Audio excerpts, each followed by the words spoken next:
दोस्तों, ये कहानी है उस लड़की की जो एमए सेकेंड ईयर में पढ़ रही थी। वह पढ़ाई के साथ साथ नौकरी भी कर रही थी। एक दिन की बात है, कुछ ऐसा हुआ कि ऑफिस के स्टाफ वालों ने पार्टी करने की सोची। उस समय नवंबर का महीना था, महीना ठंड का था, तो सभी सोच रहे थे कि पार्टी कहां करें। हम सभी के बीच एक लड़की थी जो काफी अमीर घराने से ताल्लुक रखती थी। उसने सबसे कहा, मेरे पिताजी का बहुत बड़ा फार्म हाउस है, क्यों ना हम सब वहां पार्टी करें, और वो जगह भी यहां से काफी दूर है, हमें वहां पर कोई डिस्टर्ब भी नहीं करेगा। सबने कहा, हाँ हाँ ठीक है, हम सब वहीं चलते हैं। तो दोस्तों, उस वक्त तक तो हम में से किसी ने भी फार्म हाउस देखा तक नहीं था, तो हम सब बहुत ही ज्यादा उत्सुक थे उस जगह पर जाने के लिए। लेकिन सबसे ज्यादा उत्सुकता उस लड़की को थी। उस अमीर लड़की का फार्म हाउस हाईवे से काफी अंदर की तरफ एक जंगल में था। वो जगह एकदम सुनसान थी। जब सबकी पार्टी करने की प्लानिंग पूरी हो गई, तो उस लड़की ने भी अपने घर जाकर अपने परिवार वालों से वहां जाने की परमिशन ले ली थी। आखिरकार जिस दिन हमारी पार्टी थी, फाइनली वो दिन भी आ गया था। पार्टी रात के 8 बजे थी और ऑफिस के सभी लोग फार्म हाउस पर जाने के लिए निकल गए थे। कुल मिलाकर 12 लोग थे, कुछ लड़के थे और कुछ लड़कियां। जब सभी हाईवे पर पहुंचे तो देखा कि ये जंगल जैसा लग रहा है। अंधेरा भी काफी हो चुका था। सारा इलाका एकदम सुनसान था। रोड पर कहीं भी कोई लाइट नहीं जल रही थी। हम सब अपनी गाड़ी की लाइट से ही आगे की ओर बढ़ रहे थे। बस कुछ ही दूर चलते ही उस अमीर लड़की का फार्म हाउस आ गया। हम सबको वहां पहुंचकर बहुत अच्छा लग रहा था। हम सब वहां पहुंचकर मस्ती करने लगे थे। मस्ती करते करते हमें भूख लग गई थी। फिर हमने खाना गरम किया और सब मिलकर खाना खाने लगे, और कुछ लोग म्यूजिक चलाकर डांस भी कर रहे थे। जब मैंने घड़ी में टाइम देखा तो 10:30 बज चुके थे।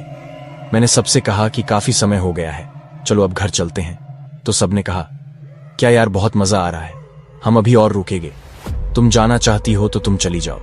दोस्तों, उनकी बातों से ऐसा लग रहा था कि वो सब 3-4 घंटे से पहले यहां से हिलने नहीं वाले। मुझे लगा कि मुझे अब घर के लिए निकलना चाहिए। मैंने अपनी स्कूटी उठाई और घर के लिए निकल गई।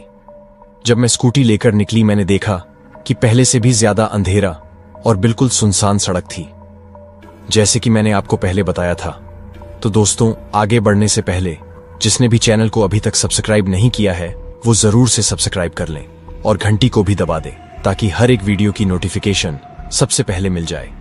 मैं अपनी स्कूटी की लाइट से ही आगे बढ़ रही थी। कुछ दूर पहुंचते ही मेरी स्कूटी अचानक से बंद हो गई। मैं बीच रास्ते पर खड़ी होकर स्कूटी को चेक करने लगी कि एकदम से स्कूटी अपने आप बंद कैसे हो गई। इसी बीच मेरी स्कूटी की चाबी अपने आप ही नीचे गिर गई। अंधेरा होने की वजह से कुछ दिखाई नहीं दे रहा था, लेकिन मैंने अपने फोन की लाइट जलाई और चाबी ढूंढने लगी। कुछ देर बाद मुझे चाबी मिल गई। उस समय तक तो मुझे बिल्कुल भी डर नहीं लगा। जब मैंने स्कूटी में चाबी लगाई, स्कूटी चालू हो गई। मैं धीरे धीरे हाईवे की तरफ जाने लगी। इसी बीच मैंने एक बात नोटिस की, और वो ये कि मेरी स्कूटी काफी भारी हो गई थी। मानो ऐसा लग रहा था कि जैसे कोई मेरे पीछे बैठा हो। पर मैंने इस बात पर ध्यान देने की बजाय अपने घर पहुंचने पर ध्यान दिया।